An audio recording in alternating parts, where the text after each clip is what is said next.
Hey friends, it's Allison with Feral Roots Farm. Welcome back, or if you're new to the channel, welcome. So today I am trying to get in this video really quick while my daughter naps.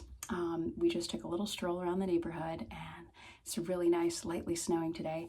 And so I'm going to try and pop this video before she wakes up. Okay, so this is something that we are trying for the very first time this year. And I got really hooked on it because I have a huge, diverse collection of seeds that my husband and I have collected for over the last 6 years, right? And, you know, while these seeds are still viable, the germination rate goes down. And we moved, if you've seen any of my other videos or if you haven't, brief explanation, we moved from growing zone here in the US, 7B, to now 4B, 5A, some say 5B, but we get about 150 to 200 inches of snow here, and we are right off a lake, so there's lots of wind. Anyway, with all that being said, this is my first time gardening on this property in this location.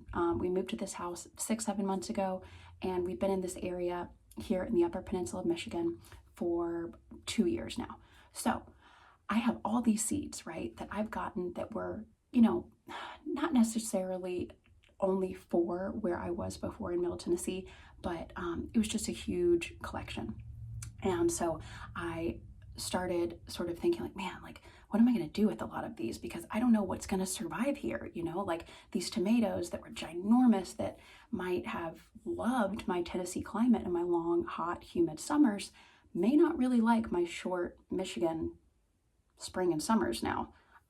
This is a way shorter season, right?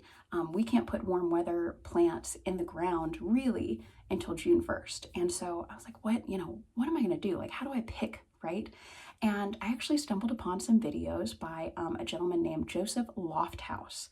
Lofthouse is Lofthouse, and I'll link him down below in the description, his YouTube channel and whatnot. And he really made the idea of what is called landrace gardening popular. Now, this is something that us humans, Homo sapiens sapiens, have been doing, like, I mean, I'm assuming pretty much even when we were nomadic, you know what I mean? When we were taking something and collecting seeds and moving around and, even by accident, right? Even having these seeds in our feces, when we went to the bathroom, you think of how seeds are just spread naturally, right?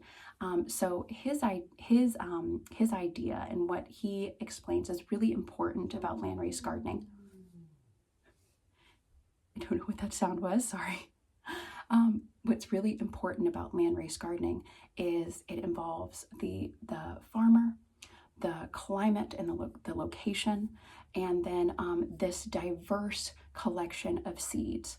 And so what got me really excited about this is not only does it really require you to kind of pay more attention to your specific site, your specific weather patterns, not just your growing zone, but actually your site, even if it's just your porch, you know what I mean? Like, even just having a porch garden, there might be some microclimates there from the shade of a tree, the heat coming off of your brick house. You know, you might be able to grow something right on your house that's maybe couldn't thrive but in your zone, but maybe you're kind of able to get like half a zone up because of the heat coming off your house.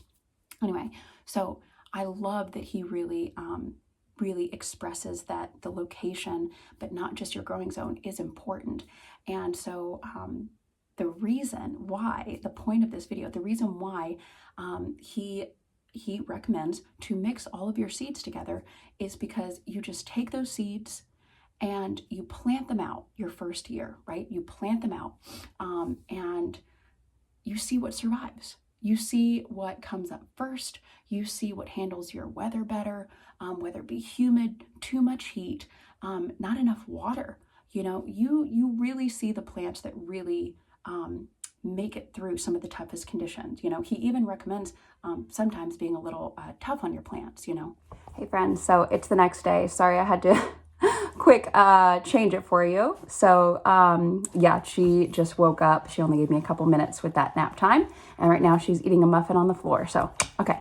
So to continue the discussion, and then on day 2, or day 2, year 2, he recommends to kind of get more particular about what you want from those varieties, right? So you save the seeds at the end of year 1 for the things that have survived, that are the toughest, that had, especially if you have a short growing season like me, that have really, stood through, all the things, through wind and all that kind of stuff, right? So you save the toughest, you save the ones that have survived. And then year 2, 3, etc., you can really start saving the seeds that that are from the plants that have the traits that you desire, right? And you can keep doing and doing. But what's wonderful about this is you share with your friends and your family and your neighbors and everyone around you. And so, like I said at the beginning, this is what we've been doing. And I love seed companies. I would love to own a seed company one day because I love saving seeds.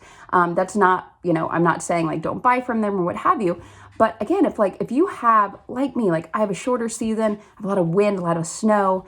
And so the growing conditions I have really aren't, ideal. I mean, who really in this day and age has ideal growing conditions? Like not too many people. So the point is to really tailor make those seeds for your very specific environment, and in turn help out your local seed bank, right? Like, when you open up a tomato, if you never have, like you slice a tomato, you see how many seeds are in there?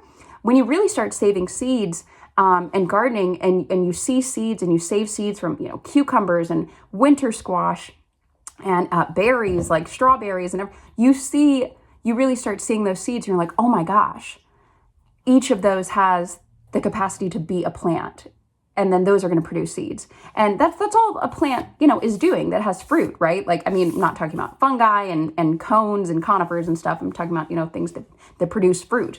That's all they're doing, is they're just trying to exist for another life cycle. We see it and we're like, ooh, tasty, but that's all they're doing. That's all they're doing, is trying to reproduce. That's all we as a human species is, right? So anyway, my daughter, I'm going to go give her another muffin. But yeah, so that is why the answer to this question, to the answer to the video, that is why I've mixed all my seeds together. Now, good job, honey. There is one little caveat that I don't know if he mentioned, Joseph Lofthouse, he probably did, but I've heard other people say, now, there were a few extras that I had or that I was given that I didn't have in the jar, or my jar was full. Like I said, I have a lot of seeds. And like there were a couple tomatoes. I'm like, wow, this one, it's like a subarctic. Like I really want these traits in my garden. You know what I mean? Like I want this plant, when the pollinators get mixing around and pollinating different flowers from all the different plants, I want the traits of this subarctic tomato, thrives in a shorter climate, can maybe, not take a frost, but is a little hardier when it comes to that stuff, right? The shape, the taste, like all of these things, I really want those traits in my variety, in my seed bank, So I am going to have a few different things. Like I said, I have a couple cucumbers. I think there's a couple. I'm not mixing my squash.